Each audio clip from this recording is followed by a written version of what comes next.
감사합니다. 호스트의 이주입니다.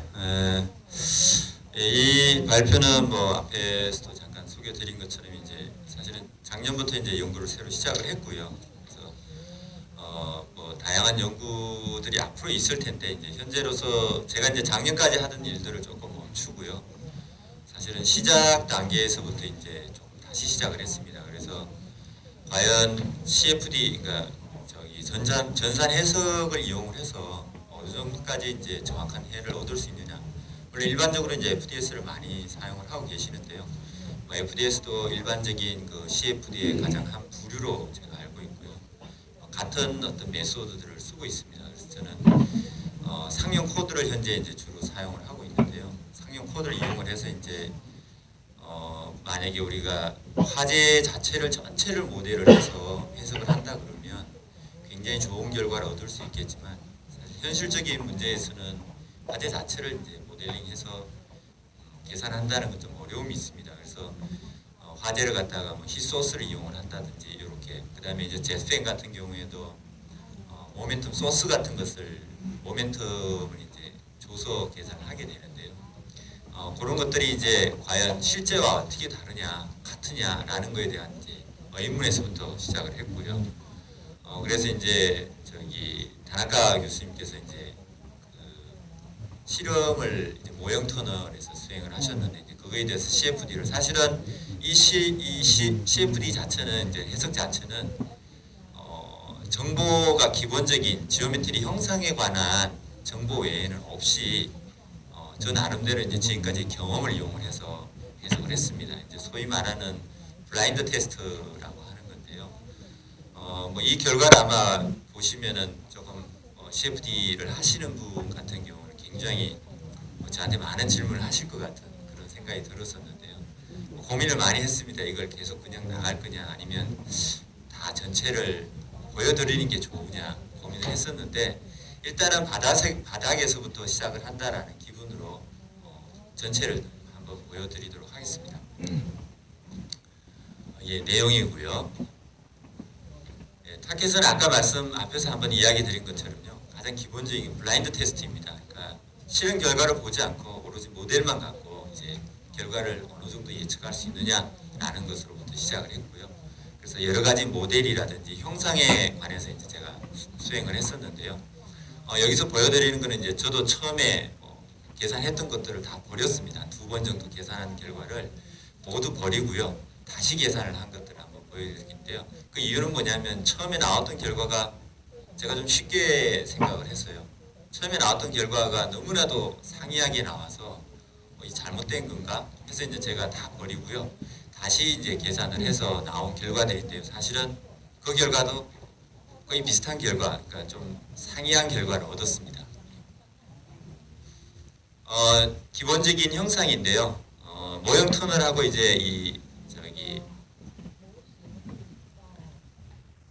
모형 터널하고 기본적인 단면 형상하고요. 그 다음에 Z펜의 위치, 그 다음에 여기 있는 화원의 위치 정도는 똑같고요. 그 다음에 나오는 유량 정도는 같고 나머지 형상들은 이제 일반적으로 CFD에서 구현하는 형상을 이용을 해서 구현을 했습니다. 그래서 출구 조건, 그 다음에 입구에는 스태그네이션, 굉장히 크게 확장을 시킨 형태를 이용을 해서 스태그네이션 조건을 사용을 했습니다.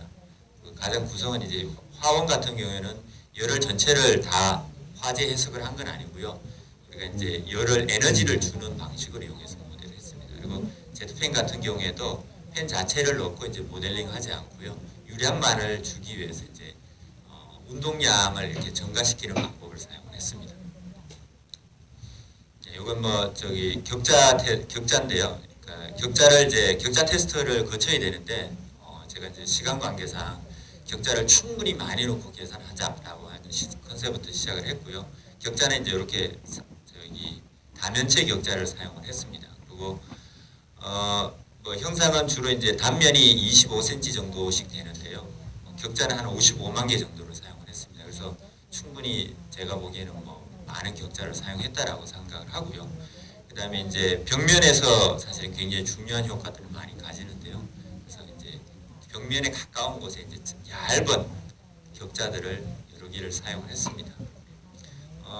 뭐 이런 것들이 이제 일반적으로 하는 방법인데요. 얘가 또 오히려 오류를 만들어낸다는 것을 뒤쪽에 가시면 조금 보실 수 있을 겁니다.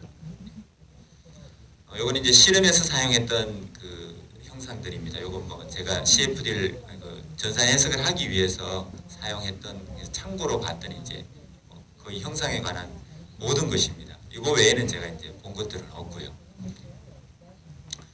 그 다음에 이제 서로 온도를 비교를 하기 위해서 실험에서 얻어진 온도, 그 다음에 CFD 해석을 통해서 얻어진 온도를 얻기 위해서 실제 이제 그 실험에서 온도를 축출한 위치들하고요 같은 위치에 놓았고요. 그 다음에 전산 해석이라는 게 이제 여러 군데에서 뽑는 것들이 쉽기 때문에 조금 더 여러 포인트에서 이제 온도를 축출했습니다. 제가 이제 CFD 전산 해석에서는 뭐 사용할 수 있는 모델이나 형상이 어마어마하게 많습니다. 근데 그 중에서 이제 형상에 관한 것들은 앞에서 말씀드린 것처럼 이제 제일 큰 것들이 화원의 크기를 얼마나 할 거냐라는 거였는데요. 개인적으로 굉장히 큰 의문을 갖고 있던 부분이었는데 사실은 처음에 해석에서 완전 페일한 결과들이 나와서 그 결과들을 버렸고요. 그래서 일단은 소스에 관한, 그러니까 열원에 관해서는 고정을 하고요. 앞에서 본 것처럼. 그다음에 이제 전산 해석에 사용하는 여러 가지 모델들 자체만을 이용을 해서 비교를 해봤습니다. 사용한 모델은 한 5가지 정도 모델을 사용을 했습니다. 첫 번째가 이제 기본 모델이고요. 기본적으로 K-입실론이를 모델을 사용을 했습니다. 레디에이션은 없고요. 그러니까 그 복사가 없는 상태고요. 그다음에 밀도는 콘스탄트, 그러니까 상수라고 생각을 했고요. 비압측성으로 사실은 생각을 한 겁니다. 그다음에 레이어를 사용을 했고요. 그 다음에 히소스는 그 열원을 구성하기 위해서 사용을 했고요. 그 다음에 Z펜은 모멘텀, 아까 운동량을 이제 더 주는 방식을 사용을 했습니다. 그 다음에 이제 사실은 요게 아이디얼 케이스라는 게 이제 공기에 밀도를 일정하게 두지 않고요. 이상기체, 아이디얼 가스라고 해서 이제 생각을 해서 사용을 한 모델입니다. 그 다음에 난류 모델 중에 이제 가장 기본적으로 지금 쓴 것들은 투레이어 모델이라는 걸 사용을 했습니다. 그러니까 벽면을 갖다가 one equation, 하나의 이퀘이션을 계속 풀고요. 벽면에서 타우하고 어디에 있나요? 예, 여기 입실론 이퀘이션을 계속 풀고요. 그다음에 C 미우를 갖다가 적당하게 이제 조정해서 사용하는 방법을 썼습니다. 현재 좀 뭐 대부분의 유동에서 굉장히 좋은 결과들이 나오고 있다라고 알려져 있는 것들입니다. 같은 모델인데 얘는 일반적으로 많이 쓰는 벽면에서 월 펑션이라는 걸 사용을 한 모델입니다. 그 다음에 요번에 이제 K 오메가 모델, Z펜 근방에서 아마 많은 와류들이 생길 거고 K 오메가 모델이 좋을 것이다. 그래서 K 오메가 모델하고요. 그 다음에 이제 레디에이션도 굉장히, 그러니까 복사도 굉장히 중요한 역할을 합니다. 그래서 복사 같은 베이스 모델인데요. 그게 이제 복사를 고려한 모델 이렇게 해서 한 5가지 정도를 이제 제가 비교를 했습니다. 결과인데요. 우선 이제 그 터널 내부의 속도들을 보면은 Z펜에 나오는 속도들을 이제 실험에서 3가지 정도를 수행한 걸로 제가 알고 있습니다. 그래서 2.2m, 4.5, 7.5m 정도 출구이고요. 그래서 모멘텀 아까 말씀드린 것처럼 이제 운동량을 조정하는 거기 때문에 사실은 이렇게 어떤 값을 주고요. 많으면 좀 줄이고 하는 그런 방식을 사용해서 맞춘 겁니다. 그래서 정확하게 값을 맞출 수는 없었고요. 비슷한 값들을 서로 이제 보이고 있습니다. 거기에 반해서 이제 요거는 터널에서의 이제 평균 속도인데요. 보시면 이제 좀 굉장히 많이 차이를 보이고 있습니다. 그 중에서 이제 베이스 모델이 그래도 금방 비슷하게 이렇게 쫓아가는 듯한 느낌이 좀 들고요. 그다음에 특히 이제 제가 이제 이 이상기체를 가정했던 게 굉장히 좋은 결과가 있을 거라고 생각을 했었는데 사실 굉장히 많은 다른 결과가 나왔습니다. 그래서 요거는 제가 모델에 대한 특징을 아직도 충분히 잘 모르는 것이 원인이 아닌가 이제 생각을 하고 있습니다. 그 다음에 이제 난류에 관해서는 이제 하이레놀즈 아까 말씀드린 월 펑션이라는 걸 사용을 했는데요. 월 펑션이 일반적으로 많이 사용을 하는데 사실은 이게 기본적인 제약이 있습니다. 그 제약이라는 게 이제 벽면에서 조금 뭐 테크니컬한 이야기이긴 한데요. y 플러스라는 값이 30 이상을 넘으면 30보다 작으면 오히려 맞지 않다라는 그런 결과들이 있습니다. 그래서 아까 말씀드린 것처럼 이제 2개의 베이스나 하이레놀즈 같은 경우나 같은 걸 사용을 했기 때문에 y 플러스 값이 거의 1에 가깝습니다. 이 케이스에 이런 경우에도. 그래서 얘가 사실은 굉장히 많은 오류를 사실은 만들어내는데요. 뒤쪽에 조금 보시면 될 것 같고요. 그다음에 이제 복사가 있는 경우도 보면은 뭐 사실은 결과가 똑같습니다. 베이스랑. 단지 이제 복사에 의한 이펙트 효과인데요. 복사에 의한 효과는 굉장히 미미하기 때문에 그것이 유동으로 나타나지는 않고요. 온도로서 나타나고 있습니다.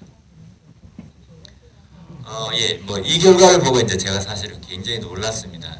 CFD가 제가 굉장히 오래 제가 박사 때부터 해왔으니까 한 15년 정도 했는데요. 여기 보시면 이제 실험에서 얻어진 값이고요. 이제 CFD에서 얻어진 값, 해석에서 얻어진 값인데요. 보시면 온도의 변화가 전혀 없습니다. 이 말은 이제 어떤 뜻이냐면은 여기서는 가장 중요한 것이 이제 화염에 의해서 유동이 이제 제트팬 쪽으로 이렇게 거꾸로 흘러가는 유동이 발생을 합니다. 그걸 이제 백파이어라고 이제 표현을 해놨는데요. 그 현상에 의해서 이제 온도가 올라갑니다. 근데 여기에서는 그런 현상들을 사실 가장 중요한 효과인데 전혀 캐치를 못하고 잡아내지를 못하고 있고요. 그 다음에 이제 저기 복사를 이용한 경우에는 온도 변화들이 이제 어느 정도 관찰이 되는데요. 얘는 전혀 다른 효과에 의해서 나타나는 겁니다. 얘 같은 경우에는 단순히 이제 벽면으로 이제 열이 복사가 되면서 그것이 이제 여기에 전달이 되는 겁니다. 그러다 보니까 속도가 올라가는 경우에 보시면은 오히려 온도가 감소하는 걸 볼 수 있고요. 실험 같은 경우에는 속도가 올라가는 경우에 오히려 여기 보시는 것처럼 온도가 더 올라가는 걸 볼 수 있습니다. 그래서 두 가지 현상은 서로 다른 현상이고요.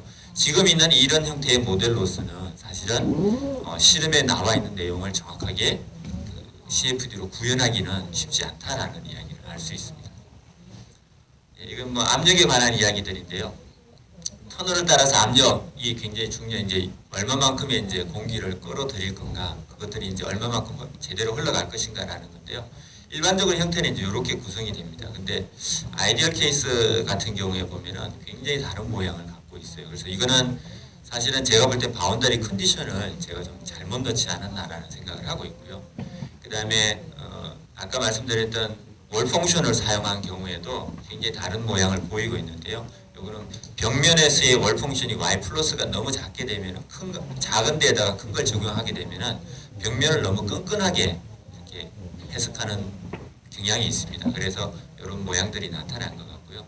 K 오메가 같은 경우에는 이제 얘가 와류가 있는 경우에 백프레셔가 발생하는 경우에 굉장히 효과가 있지만 얘가 입구나 출구에서의 바운더리에 의해서 굉장히 민감하다라는 연구 결과들이 있습니다. 그래서 이것도 마찬가지. 실제로 이제 K 오메가에 관한 바운더리 컨디션은 사실은 결정할 수가 없습니다.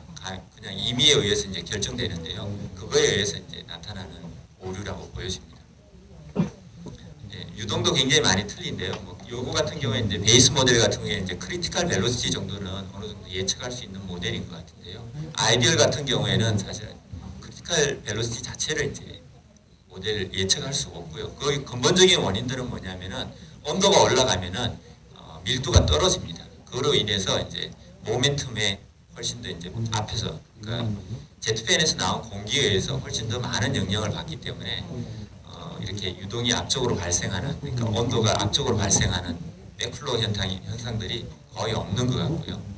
요거 저기 하이레놀즈 같은 경우에는 아까 저기 월 펑션을 썼는데 y 플러스를 너무 크게 작은 데다가 적용을 했기 때문에 벽면이 굉장히 끈끈하게 해석이 됩니다. 그래서 훨씬 더 얘보다 큰 형태의 어떤 화염 근방에서의 역으로 흘러가는 유동들을 볼 수가 있습니다. 이건 이제 아까 저기 베이스하고 같은 모델인데요. 여기 보시면 온도들이 상승하는 것들이 있는데 사실은 온도의 상승의 근본적인 원인은 화원에서 나온 저기 열에 의해서 벽면들이 이제 온도가 데워지는 겁니다. 그래서 지금 보시는 것처럼 속도가 올라감에 따라서 점점 그 데워진 영역들이 감소하는 것을 볼 수가 있습니다. 이게 이제 실제 실험에서 얻어진 값들인데요. 보시면 이제 처음에는 비교적 속도가 작을 때는 이제 백플로우가 거의 발생을 하지 않지만 속도가 올라감에 따라서 이제 백파이어가 드리스로 발생을 합니다. 이런 현상을 이제 정확하게 캐치를 해내야 되는데 전산 해석들은 이제 그런 것들은 아직 정확하게 못했고요. 요거는 이제 속도인데요, 같은 현상입니다. 요건 스트림라인 제트팬을 통해서 나온 것들인데요. 보시면 이제 굉장히 뒤쪽에서 유동들이 요쯤에서 이제 화원인데요. 굉장히 다른 모양들을 많이 보여주고 있습니다. 예, 결론인데요. 지금 보시면은 사실은 이제 좀뭐 CFD를 제가 이제 나름 혼자서 수행한 그 블라인드 테스트인데요. 결과는 그렇게 좋은 편은 아닌 것 같고요. 사실 이제 뭐 앞쪽에 이제 몇 가지 써머리고요. 결론은 뭐냐면은 뭐 이런 결과를 통해서 혹시나 이제 CFD가 실제로 이제 이런 유동 현상들을 정확하게 잡아내지 못하는 게 아닌가라는 이야기를 하실 수 있는데요. 뭐 그런 것보다는 실제로 이제 CFD는 말 그대로 모델입니다. 그래서 모델은 모델에 대한 충분한 이해가 없으면은 그 결과로부터 나오는 결과들은 완전히 다른 잘못된 결과를 이제 줄 수가 있습니다. 그래서 제가 이제 앞으로 좀 수행해야 될 부분 중에 하나가 이제 사실은 실제 시험에서 주어졌던 지오메트리하고요. 거기서 사용했던 여러 가지 조건들에 대해서 정확하게 그걸 받아서요. 다시 한번 이제 같은 작업을 해서 이번에 소위 말하는 이제 튜닝이라고 이야기를 하는데요. 튜닝에는 이제 어떤 모델이 제일 잘 맞고 어떤 격자를 사용을 해야 되고 그리고 화원의 크기는 어느 정도로 해야 되고 뭐 이런 것들이 있습니다. 그런 것들을 이제 정확하게 맞춰서 계산을 아마 수행하면은 지금 봤던 앞에서 봤던 백파이어 현상들은 충분히 아마 CFD로 모사하고 그걸 보여주는 물리적인 현상들을 보여주는 건 충분히 가능하리라고 생각을 합니다. 이상입니다.